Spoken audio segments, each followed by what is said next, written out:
Welcome into this episode of News Time, episode 252. I genuinely forgot to how I do these things. I had an interview with Josh Johnson, comedian Josh Johnson, last week, talking about his new comedy special, the likes of which I will find the title to right now. The title is called Up Here Killing It Myself. It's a comedy special where Josh Johnson transforms an hour of talk therapy about his relationships with money, black mental health, his father, and his stalker into an hour of stand-up. The special launched on Peacock last week, I believe. I think the day I talked to him, it was on Peacock, and you can watch it there for all of its glory. I've spoken to Josh once before, several years ago, and he remembered me, and I remembered him, and it was a whole great thing. He's a nice guy, very funny comedian, and it was interesting to see a different. I'm a fan, and I don't want to say gimmick, but I'm a fan of different ways to do a stand-up special. And he wrapped his around the idea of therapy, and that is, did I say half an hour of talk therapy? It's an hour of therapy. I feel like I feel bad for not if I'm looking at the copy and I'm not getting the right words down. But I love the idea of mixing up the way comedy is done, and this is the way it's done. So he'll do like an interstitial moment with a therapist, and then that'll go right into the stand up bit that he's doing. You should check it out, and you should also check out the interview, which is coming up after this. I promise you. And then after that, obviously the episode of the show. The episode of the show. Jesus. How long have I been doing this? Josh Johnson, Up Here Killing Myself on Peacock. Hey, if you want to follow Josh Johnson, and I'm sure you would, I would also like to know his handles. You can go to joshjohnsоncomedy.com. Like him on Facebook. You can follow him on Instagram and Twitter. Instagram at Josh Johnson Comedy. Twitter at Josh Johnson. And if you look at the original interview I had with him, as well as this current interview, which is in video form, which you can see on youtube.com/C+comedy, he has a beautiful head of hair now, and before he did not. And you better believe I commented on it. I had to. Looks great. Looks fantastic. I can't pull that off. I don't have the head shape. That's why I can only stick with what I got now, baby. Which is curly high top. Josh Johnson, Up Here Killing Myself, Peacock, interview starting now.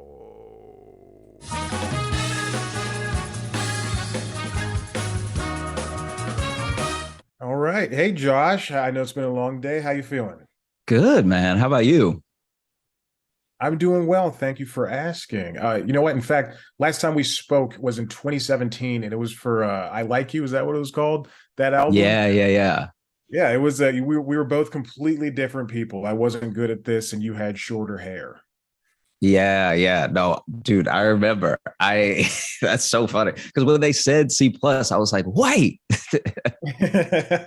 Yeah, it was crazy. You were one of the first comedians of note that I spoke to, so I appreciate that and thank you. But now you're doing this big video special over here on Peacock, and I mean, what a triumph! What a step up! It's amazing, and it's done really well. I mean, I'm very not proud or surprised, but honored that you can represent yourself so well up there on stage. Oh, thanks, man.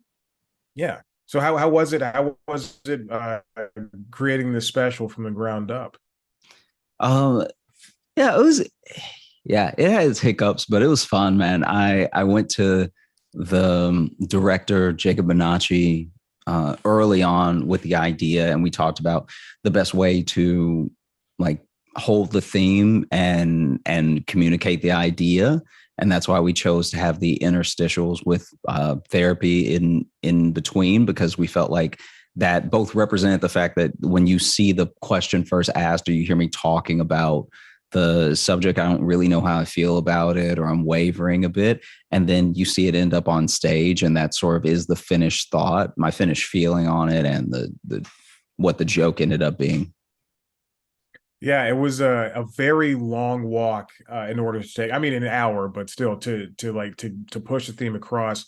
And all in all, I think it worked well, especially with the commercial breaks in mind too. It felt like a good way to pace out the jokes in order for you to tell them. Yeah, yeah, it definitely also helps as a buffer between, I think sometimes in a straight special with just the jokes, there's no extra add-ons or anything. It can be very easy for an audience to feel a bit lost in where they are, and then it starts becoming about time. So it's funny, but they're 45 minutes in and they're like, maybe I'll watch the rest later, you know? Whereas when there's something that breaks it up a bit, that gives them something to think about in between, I think that it not only makes it feel a bit shorter, but it also shows that every section of it has value. Yes. And did you, as you were preparing these jokes and talking about, even starting out, I think the first 10 minutes are you just talking about being broke and growing up broke and not having money, or beyond broker than broke, beyond broke. Um, did it? I understand. I know comedians. It's the job to get on stage and to be open and say, "This is me. This is my life, and these are the sad things sometimes that have happened to me." What is it? Was it like a novel concept for you to be that honest, especially with the backdrop of the therapy in mind? I think I think that by the time I was ready to do the show live, it all felt natural and normal, and I had sort of cast aside any fears of how it would be perceived or how it would look to people. For me, I think that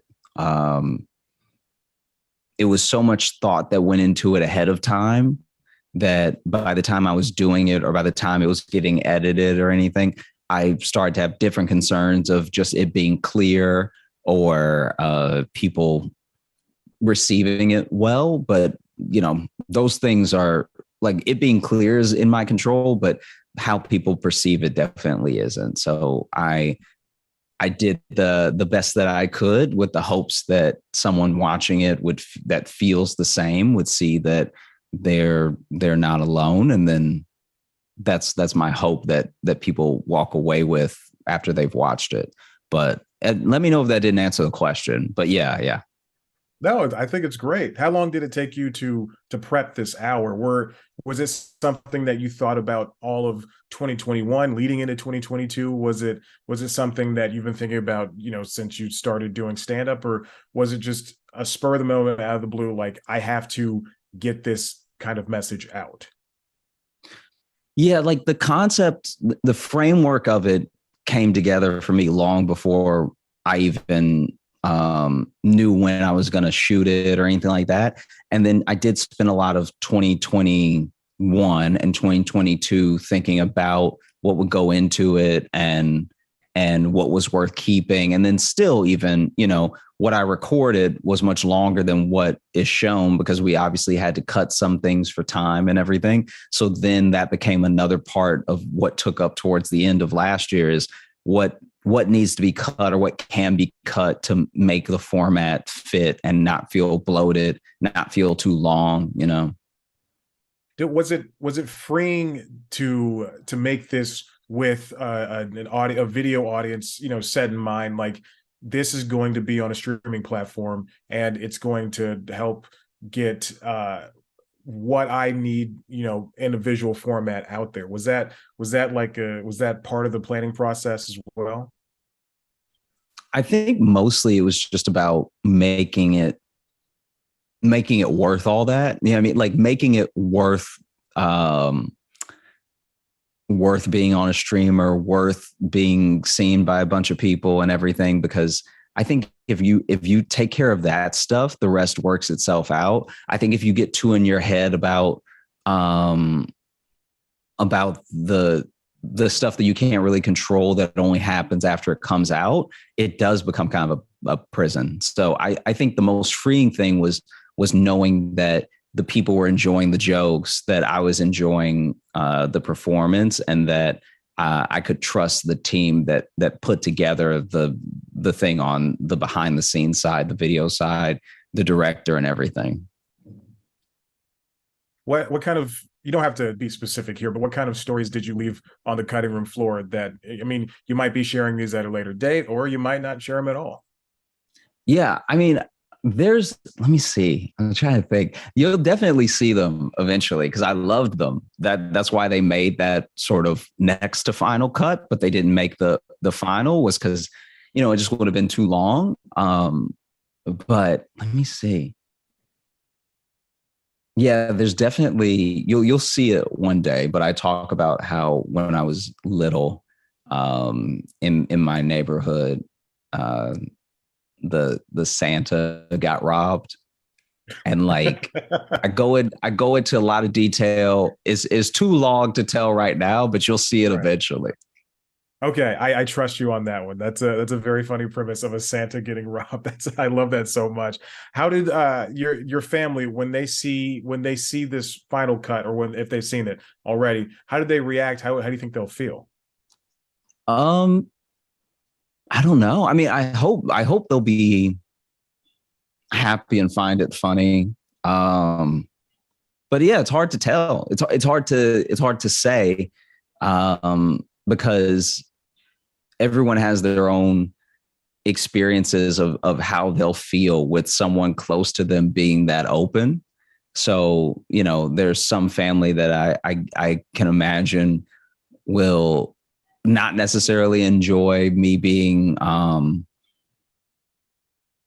so, I guess, like forthcoming, and might not be able to see past, like, I think if you know me, there's probably a lot that you have to see past to enjoy the jokes and recognize that I am telling jokes, and that this is a performance, and that this is like how I used to feel, not how I'm feeling now. And I think that is going to be something that I guess we'll see, because today is the day they'd be watching it. So Yeah. Well, all right. With a couple of seconds left, very therapy question. How do you feel about it? I feel really good. I'm happy that it's out. I'm thankful to Peacock and everyone that I worked with over there to get it put out. To Megan, to Katie, to everybody that worked on it, to Jacob, to the whole crew that came through, everyone that was in the audience. We sold out 2 shows to record it. So, just thankful to everyone in my life, and thankful to my family, to my girlfriend, for all their support and everything that they've been doing to make me feel comfortable talking openly about things. And then just hopefully that it's received as it was intended, is the last thing. Well, Josh, thank you so much. That's wonderful answers. I appreciate you giving me the time. Let's not make it another 6 or 7 years. Yeah, yeah. Yeah, hopefully one.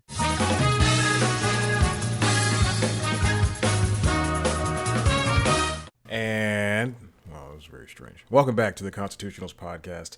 I'm your host, Chad White. If you didn't know, this is the premier podcast for the website, cpluscomedy.com. Like I just said, it's a website. Go there. Here we are, episode 253. That's right, baby. I'm adjusting the levels still as we get into it. What's going on with me? I just rewatched Star Trek Beyond. Just rewatched the last 3 Star Trek movies. The Kelvin timeline, as they're known. I have nothing to add to it. I just like those movies. They're very shiny and they're very fun, and everybody is so beautiful. They're a great set of films. What else is going on? I don't have anything going on in my life. Nova's asleep, taking a nap. I was once at that point too, but now I'm awake. Let's get on to the stories. This first one comes from Engadget, written by Chris Holt. Microsoft is putting Xbox games on GeForce Now in an attempt to win over regulators. If you didn't know, Microsoft is currently in the acquisition phase of Activision Blizzard. They're the ones Activision Blizzard does World of Warcraft, Call of Duty. Am I correct in thinking that Blizzard does World of Warcraft? I think they also do Overwatch too. If they do World of Warcraft, they definitely do Overwatch. I played Overwatch 2 for a couple of months. I don't like multiplayer games. I played it for a couple of months, and it is just Overwatch 1 with newer things, which is fine. But I'm glad it's free. I'm getting choked up. Getting choked up about it. Oh, that's because I turn off the mic. Oh, well, that's the only way I can clear my throat. That's oh God, what a reference. Easy to make. Everybody was. I said clear my throat. Everybody was just waiting on pins and needles, hands and feet, waiting, begging, please. Love and touch and squeezing. Another great reference. Oh, I'm just full of song references today. Any Hoosers. Activision Blizzard. Microsoft's trying to buy Activision Blizzard, and they're what Microsoft is trying to do is basically with the Activision Blizzard thing, it's just bolster their publishing library and have a bunch of Xbox made for Xbox games. They're what they announced to do, what they're announcing to do is the Call of Duty series is still going to be on everything. And in fact, they're going to bring it to Nintendo, back to Nintendo. They haven't had a Nintendo release since 2013, I believe, is the year. Nintendo Wii, I think Call of Duty Modern Warfare, one of those. I don't know, but because I never played Call of Duty on Nintendo software, hardware. But that's a good idea. And there's a PlayStation exclusive agreement with Call of Duty that is set to end at some point, but now people are up in arms. Well, Sony and their fans are up in arms in regards to whether or not that means Call of Duty is going to be on Game Pass first, and they're going to get the games. Xbox is going to get the games, and Sony's going to be left in the dust. Meanwhile, for 2 straight generations, Sony had exclusive rights to maps before Xbox and PC and everybody else who has the ability to buy. Nothing should be gatekept. If it's gonna be a nothing should be exclusive or gatekept. If it's gonna be a video game that's gonna be on every or multiple consoles, then just have different cosmetics. That's it. Don't worry about hiding gameplay moments behind certain consoles, which is ridiculous. So that is to say, Microsoft has a 10-year deal with NVIDIA, which is the graphics company, the graphics card company. I don't know how to describe them. Software, hardware company that makes the NVIDIA Shield products, which are fine products, the most powerful Android devices out there. Some of the most powerful Android devices out there. Definitely the most powerful Android set-top box that has not been updated since 2017. And they also make the Nintendo Switch chips that are, even though they're pretty old and they struggled to run Pokemon Scarlet and some other games, I still think they're fine. I was playing the Switch yesterday. I'm almost done with Pokemon Scarlet. I like to chip away at video games, especially like that. And I noticed I beat all the gyms. And I beat these monster Pokemon, whatever they're called, these oversized giant Pokemon. And now I have to beat the star bases, and then I have to do the last moments. I have to go to Pokemon League. It's a whole thing. My Quaquaval is dancing the night away. I still don't know what... I'm still discovering Pokemon. It's great, because I don't spend time on the internet looking at things like that. I look at things like this. The company's president, Brad Smith, made the announcement so they're bringing Xbox games to GeForce Now. GeForce Now is the streaming platform for NVIDIA. You can stream video games on PC. This is a very interesting proposition. mostly because Microsoft has its own game streaming cloud thing called Xbox xCloud. I believe that's what it's called. And you're supposed to be able to stream the games from your Xbox or Xbox Game Pass directly to your Android phones and your Chrome browsers, and also in a workaround your iPad, your and iPhones and things of that nature. Some games you can play with touch, some games you can play with controllers, some games you can do both. It's all pretty neat. And as for GeForce Now, it's supposed to bring powerful PC games to your PCs that aren't necessarily built for that. So you can just pop open the app, or I think the browser, and then you can play Witcher 3 if you own it on GeForce Now. Or if you subscribe, then you can pay $10 a month and you can play whatever games they offer. I don't know, let's pretend Deadlight is on there. I couldn't think of a game fast enough. If the deal goes through, Activision Blizzard games like Call of Duty series will be available for GeForce Now. The publisher removed its titles from the cloud gaming service in 2020. GeForce Now's announcement came after that he confirmed that Microsoft will bring Xbox games to Nintendo platforms like the Switch under a binding 10-year deal.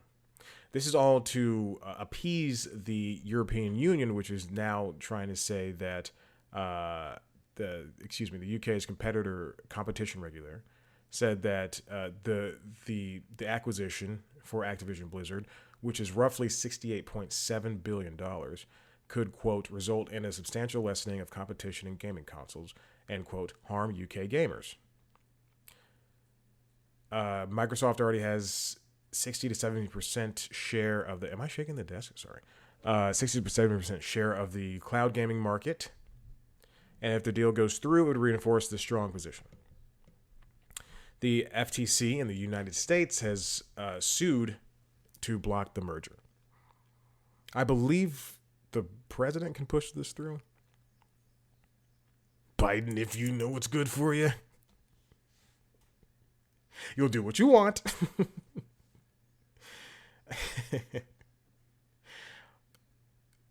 I mean, this no doubt is kind of a monopoly in terms of gaming. But I mean, if we look across even like a different industry, if we go to Disney and the film industry, if we go to Apple and its own iOS ecosystem, which is also that the European Union was like, hey, you shouldn't be able to have one app store, and also put USB-C on your phones, which is maybe coming.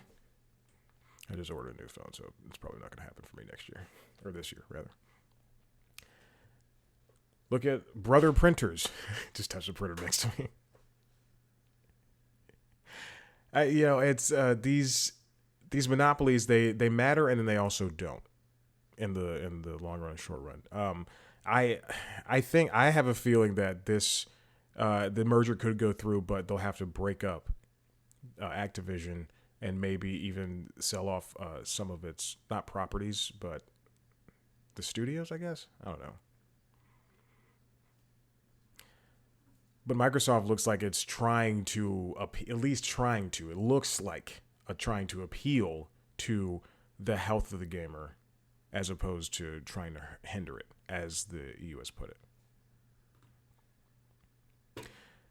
Hey, remember last week's episode, 252, Merge Down, I think that's what it's called. I talked about podcasting and how it's not lucrative anymore.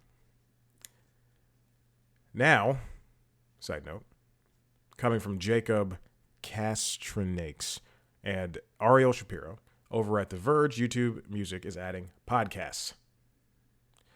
Just in time, baby. Along with Spotify, YouTube Music is going to have podcasts live alongside music, which on Spotify, it's super frustrating. You might be asking, hey, doesn't Google already have a podcast app called Google Podcasts? And you are correct. The addition is going to pit YouTube Music even more directly against Spotify as a way to retain users and grow its audience. If someone, this comes from the Kai Chuck, YouTube's head of podcasting, If someone wants to watch a podcast, we have a solution. If someone wants to listen to a podcast only, we should have a great experience for that as well. I don't like the idea. I think the more that we are putting into these music apps, the more difficult they are to become listening to. Oh God, I don't know what this episode is going to be called, but I definitely know. Actually, I would rather there be two separate apps, one for music and one for uh, YouTube, and then another one for podcasting. They should all talk to each other, most definitely, but they shouldn't be forced down users' throats to have to wade through being suggested a podcast that you're never going to listen to, which is what happens with Spotify. Spotify's got to be one of the heaviest apps in terms of usability. Yeah, I guess in terms of features. If it just had a Spotify music app, I think that would be great. Like Spotify Live was for live shows, and that we saw how well that panned out. But in this regard, it kind of feels like a super app, which I mentioned a couple of times, which are apps that have all these features in it that people barely use. And someone could obviously just like not be using Apple Podcasts or what do I use? Pocket Casts. And they could just be happy with Spotify and Spotify Podcasts, and or it's not called Spotify Podcasts, but podcasting on Spotify, and that could be the app they use. But it's something that being forced to use, like on YouTube Music, they have anything that you like on YouTube is going to pop up on YouTube Music. So I could watch a review for Harry Potter's Legacy, Hogwarts Legacy. That's what it's called, Hogwarts Legacy. I could watch a review for that. I could watch a review for the S23 Ultra, and if I like that video and it has some element of music in it, then that's going to pop up on my YouTube Music. Or if I make a playlist of videos of of late night monologues, that's going to pop up on YouTube Music. And then if I make if I like a music video on YouTube, that's going to pop up YouTube Music. And then if I like something on YouTube Music, that's going to pop up on YouTube. And that just kind of that kind of ruins usability for everyone. It should be something you should be able to toggle on and off. If they just focus on music, get the bit rate down, right? Get better ways to look at your downloads. And this goes for everybody across the board. YouTube hit 80 million subscribers last year for its music and premium services, which is huge because Spotify has 200 million paid subscribers. YouTube has 2 billion users, period. So if it can get any more users or even get close to that number of Spotify, it'll be somewhat successful. This next one comes from The Hollywood Reporter, written by Alex Weprin. NPR's to cut workforce by 10% as advertising slowdown hits public media. We're seeing layoffs across the industry, across all industries, rather. National Public Radio is a part of the journalism industry, but is also part of the public media. And it turns out that the numbers are not doing so hot, and they've got to lose some people. Most of NPR's open jobs will be eliminated, and it'll be reducing its existing workforce by 10%. That's more than 700 employees. 700 employees work for NPR. So 10%, 70 people. I'm not good at math.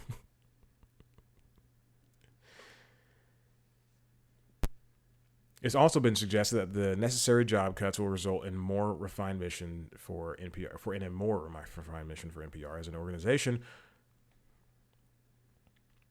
Which, I mean, anyone could probably say that. It's already canceled a couple of podcasts.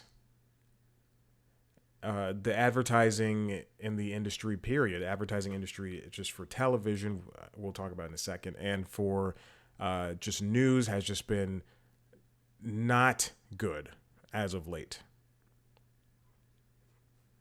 In a looming recession, the threat of a looming succession.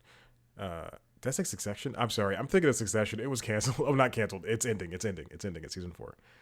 The creator said it's gonna end, and I am saddened. I wish you could get. I wish they asked him. He said HBO Warner asked him and said, "Hey, we're with you. Whatever you want to do." I wish he said 1 more season, 2 more seasons, or 1 more season after this. 5 seasons would be great. 4 seasons is fantastic. 5 seasons would be even better. NPR. This comes from the memo from NPR's CEO John Lansing.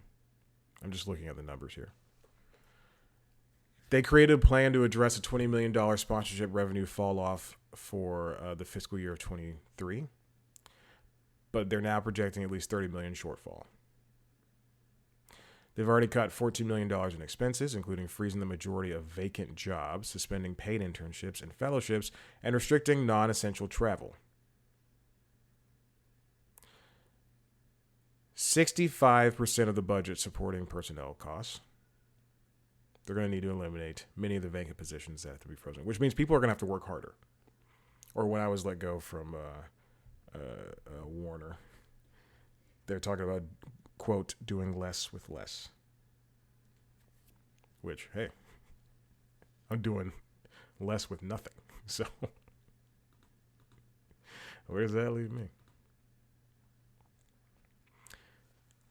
We're going to keep sending this trend across every industry again. We're going to see it in video games. We're going to see it in entertainment. We're going to see it in news. We kind of already do see it in news. Here it is on TV. This comes from Brian Steinberg of Variety. NBC hopes Night Court ad model will preside over linear and digital dollars during TV upfronts. Now, the TV upfronts are coming up in the spring, and it's a way for, it's basically a showcase saying, for networks and streamers to say, we've got these things coming, and we want you to advertise with on them. When advertisers are buying, when you're watching Bob Hart's Abishola on CBS, as I do, I love that. I think this show is very funny. When you're watching that show, or you're watching Survivor, or Amazing Race, or I'll leave CBS, Animal Control on Fox. Anybody seen that? Not Dead Yet on ABC. Only the newest stuff. When they see new shows like that, and when they see old stalwarts like the Goldbergs, which there's so I got an email yesterday that says Goldberg's ending at season 10. You know, ABC cancels the show. No, it's the show takes place during the 80s. The 80s is a decade, 10 years. It was always coming to an end. We knew this was going to happen. They did a spinoff called Schooled that started in 1990 something. And it sucked. And they canceled it. Oh, poor Laney. Shouldn't have broken Laney and Barry up. A waste of time.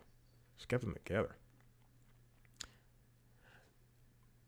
They have these shows and say, we've got these coming, advertise with us.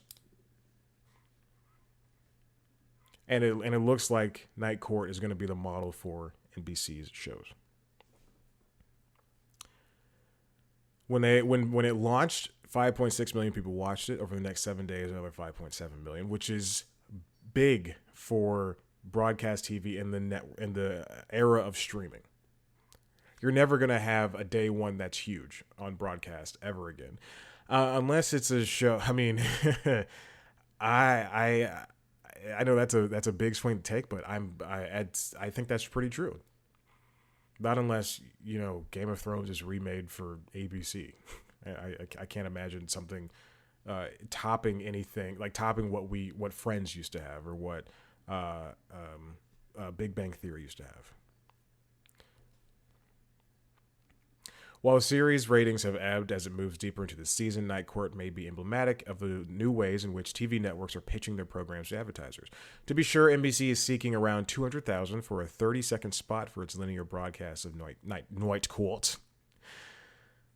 But the dollars a network can pick up on streaming, while typically representing less in overall volume, are extremely significant to the media economy's overall health.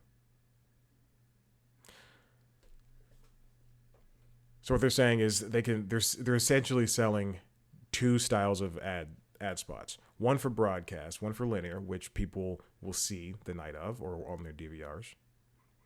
And then one for streaming, which, unless you pay to have the ad free, people can't skip.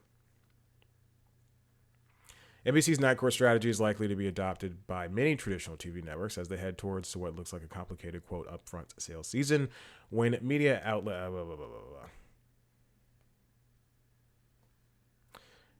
Ad dollars are going to be smaller for the upcoming the 2023-2024 television season.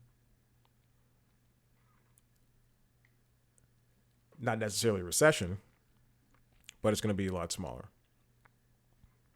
Which means they're going to be asking for basically the same or a little bit higher amount of money, and they're not going to be as picky.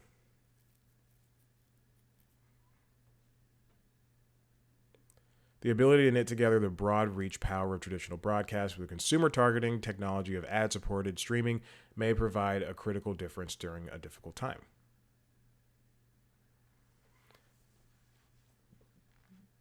That's like, you wouldn't advertise wrestling. Hold on, let me throw that out. You wouldn't advertise. Let's say I watch Tubi, and I'm watching Freakazoid on Tubi. I mean, it's the only place to watch Freakazoid, or Lovecraft Country, which is there for some. Again, I don't know why. Let's say I'm watching Tubi, and I live here in Atlanta, Georgia. I'm more than likely going to get an ad for the NASCAR races that Fox shows on Fox Broadcasting. But if I lived up north, I would probably get baseball commercials like, "Hey, spring training's coming back." If I lived out west, I don't know, I get Scorpion commercials, the Gold Rush.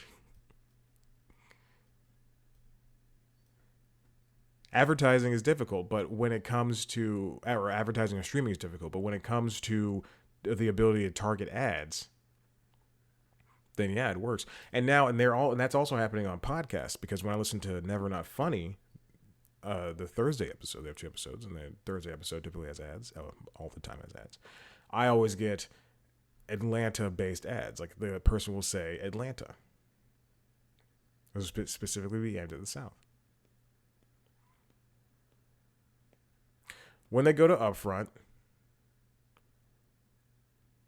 when these companies go to upfront, when these studios go to upfront, we're going to see a whole different way to showcase what they have.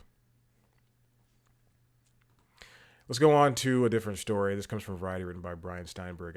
CNN readies CNN primetime for 9 p.m. hour.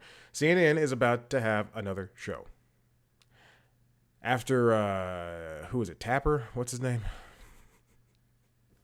Who's the one that was in trouble? Cuomo. Cuomo left. Cuomo was forced out. CNN needs a new 9 p.m. hour.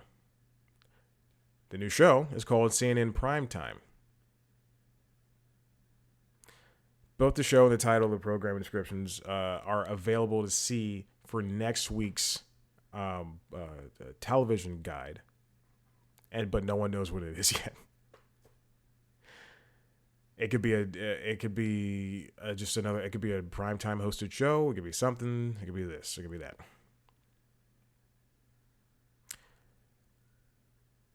On Thursday of this week, excuse me. This is the last week's article, so that means this is for this week. So CNN Primetime has already aired. But what it was for Thursday was a town hall. It was talking about the train crash in Ohio, I believe that's what it's called. So that was the town hall for the Thursday episode. There's another description entry that says that there's a one-on-one interview between a newsmaker and anchor Don Lemon. So as it turns, what it looks like seeing in prime time is right now is basically a showcase of what CNN can do. It's the place where they can throw long form things without ruining the timing of shows. Because sometimes you'll have a State of the Union that'll come on a Monday or Tuesday night, and that's 45 minutes you have to cut out of your schedule plus another hour to discuss it. So that's two and a half hours. Let's be safe for them to discuss it. Or there's a town hall in regards to some shootings that happen in town, or for that train derailment, or there's a big interview that they have exclusive chance for. There's a Mike Lindell interview on CNN. Thanks, Wolf. That's as far as I could go with that Mike Lindell interview impression. I mean, will you get the pillows? That's it. That's all I got. I don't know what to say. We have receipts. He didn't win the election. Just pointing to a pillow that has the election results on it. Biden didn't win. Trump is the real winner. All right. I got a Mike Lindell in the back pocket. No.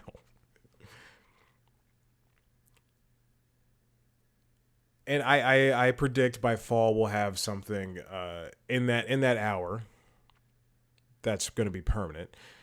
Jake Tapper was in the hour for a little bit last year, and it wasn't very good. Laura Colts and Allison Camerata had 2 hours between 10 p.m. and midnight, and this is just CNN trying things out. But CNN Primetime it's just like a permanent place right now where they can affix these interviews and such. And I mentioned a couple 2 episodes ago, they're doing Bill Maher's Overtime, the YouTube original, excuse me. The extras from HBO's Bill Maher's late night show are going to air at 11 p.m. on Friday nights. I don't know if you can hear this police officer outside blaring his thing, but I sure can. His siren. You thought I meant gun. Bang, bang, bang, bang, bang. So stupid. CNN is kind of in a bit of a not, I don't want to say dire situation, but in a hard to describe one, because they have to go against MSNBC and Fox News, who are ruling those hours. With Rachel Maddow, I think her show is now weekly. Alex Wagner's got a show at that time. Sean Hannity's got a show at that time. But apparently Chris Litch, CNN CEO, is suggested that he's not looking for another traditional news hour for that. And again, this is a good place for them to put experimental things. Charles Barkley apparently has been approached by CNN to do a weekly show. And he's only entertaining the idea because Gayle has also been approached, Gayle King. And I mentioned that for her own show or for a show with him. And I also mentioned this to a friend who is in the news, and I mentioned this to a friend who is wants to work in the sports news arena. And both had different opinions on their appropriate sides. Like the sports focused one talked about the Charles Barkley, like what does he have to say to a news ready audience on CNN?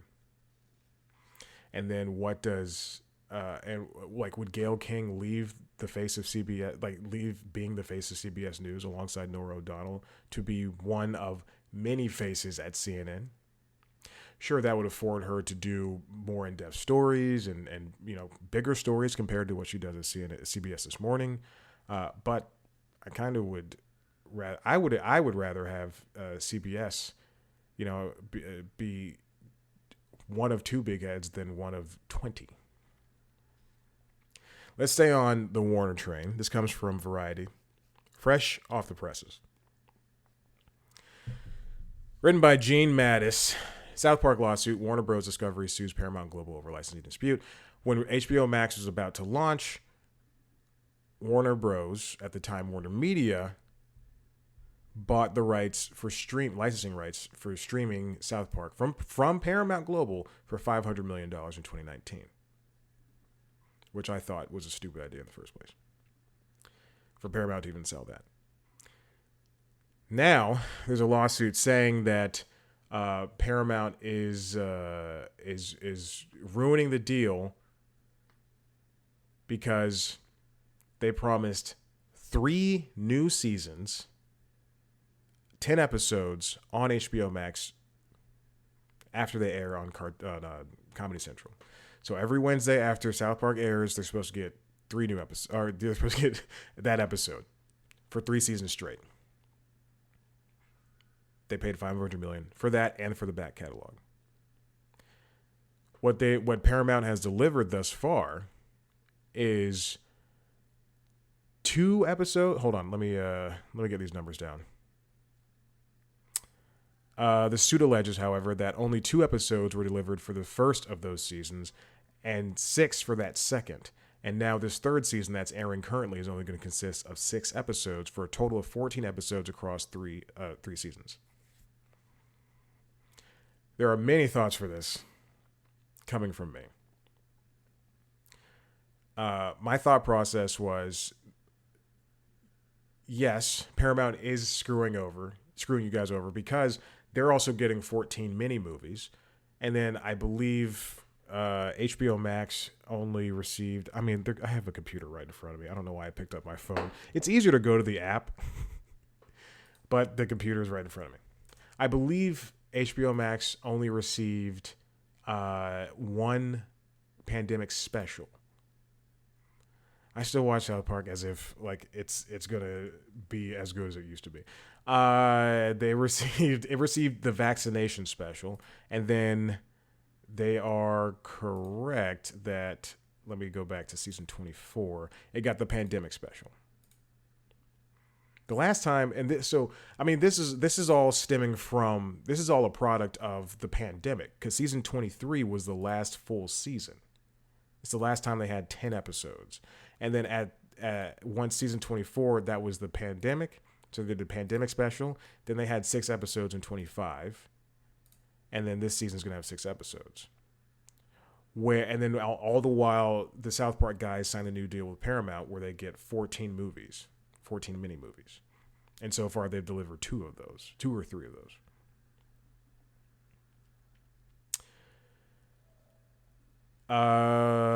The suit alleges that new episodes are far more valuable than old ones and that therefore HBO Max dramatically overpaid for the library.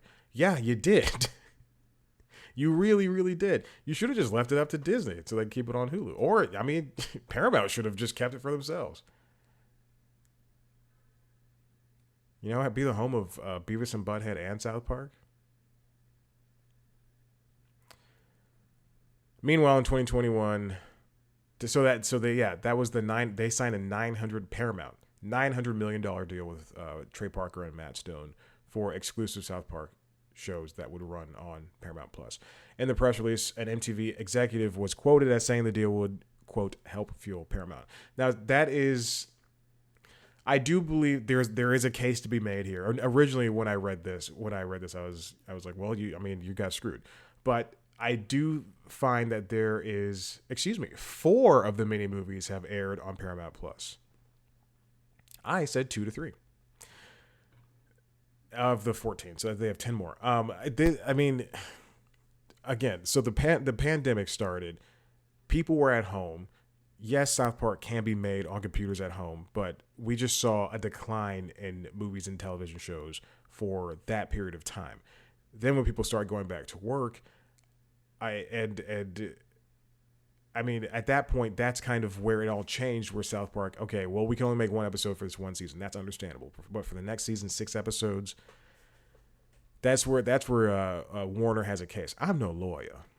I'm just a humble Southern boy who knows the law. But when it comes to Paramount, they signed a separate deal with these guys, and they paid the premium price for it, and it kind of doesn't make sense.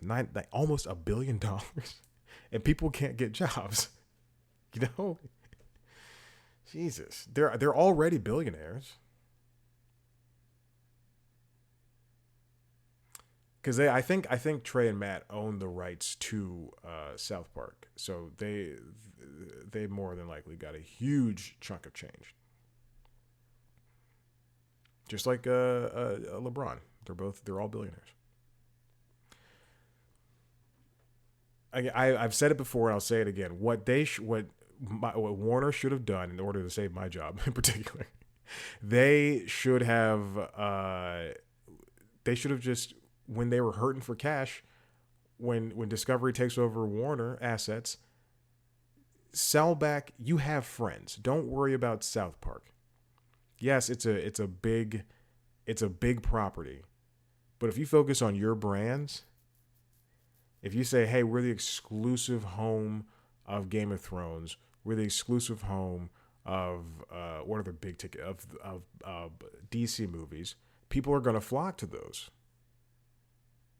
And whether you like it or not, people would love to watch, the Zack Snyder Justice League, whether they felt bullied by that or not. People would love to see you champion the Batgirl movie, but instead, you go on and put things out like Velma, which again, I think Velma is not as bad as people were saying it was.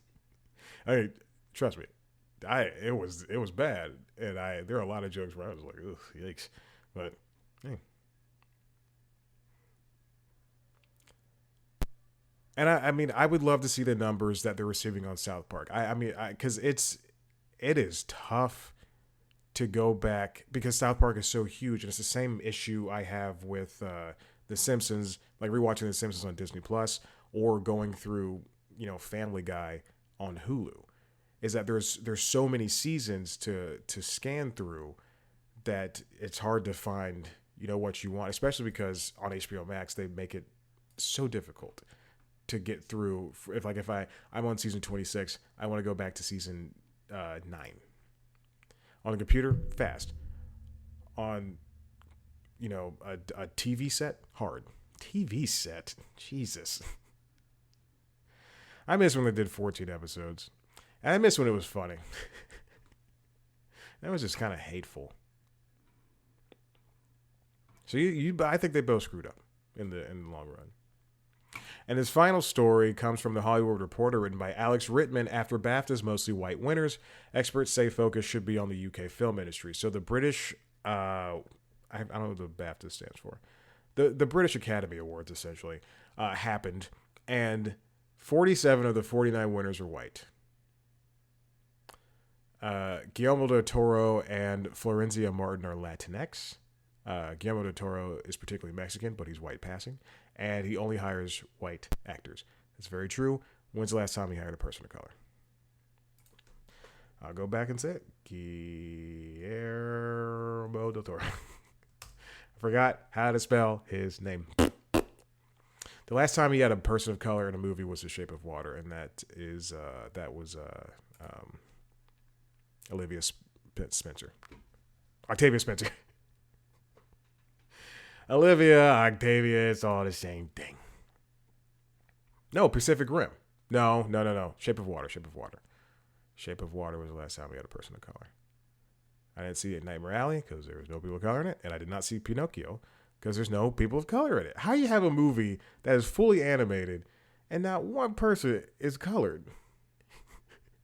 The closest person that is colored in this entire movie is Ron Perlman. If you tell me he was something, I'd be like, all right, I guess he is. I'm not going to watch that movie.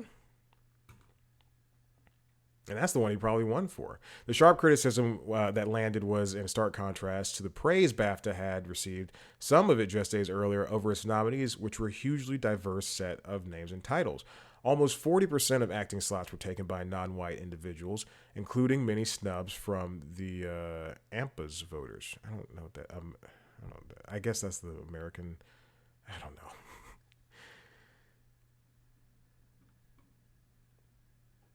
I mean, when you have movies like All Quiet on the Western Front, which is a movie starring all white people that is set, we're done with war movies. No more war movies. The Banshees of Inisherin, which yeah only had 7 people and it's all Irish people, but still, you gotta get one.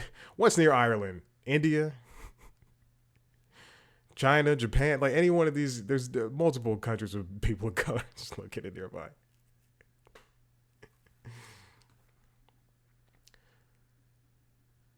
Baptist is also, just like the Oscars, been in this situation. They had their own quote unquote BAFTA's so white controversy,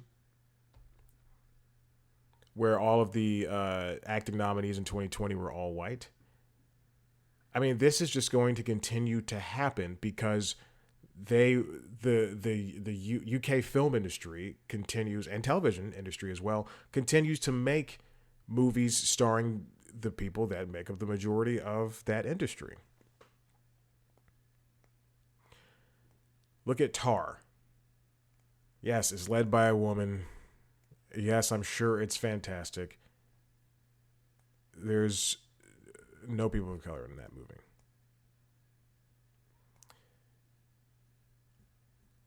Look at Guillermo del Toro's movies. I mean, it's just you can't be accepting of something that you can't be mad at something rather that you have control over.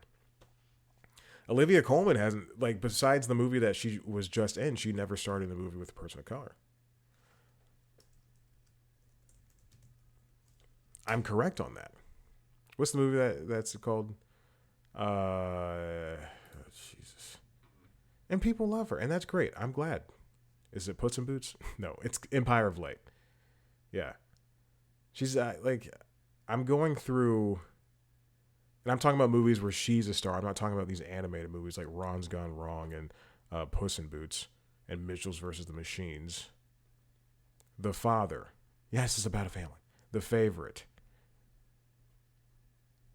I think Murder on the Orient Express might be the closest thing to her. And you can like these actors, and then they can stand up and clap, at these award ceremonies when they talk about diversity initiatives. But I mean, in the long run, if they're not going to act on it, then the hypocrisy will stand strong. Women of color make up less than 2% of the British film directors. More than 80% of the films are under 60 minutes long. Black, Asian, and minority ethnic individuals were, quote, twice less likely to get department head and key off-screen roles.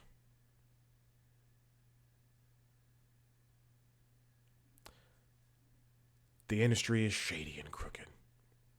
And there has to be something done about it now instead of putting people in figurehead positions. I mean, just cast somebody in the roles that they deserve to be cast in. And I'm not talking about, putting out a movie like Till or Black Panther Wakanda Forever or I Want to Dance with Somebody. It's, you gotta, I've said it before, I've said it 1,000 times. Unless a line in the movie says, "Get your silky white ass over here," then it doesn't. Then don't cast a white person in that role. And even if that movie says that, it either it better be a comedy, or B, that industry needs to be looked at. All right, listen, I'm done. If you like what you heard here, head over to the website cpluscomedy.com, where you can see I don't know, whatever stuff. Me talk to comedians. Oh, hey, I forgot to do the top of the episode. I'll do it in a second.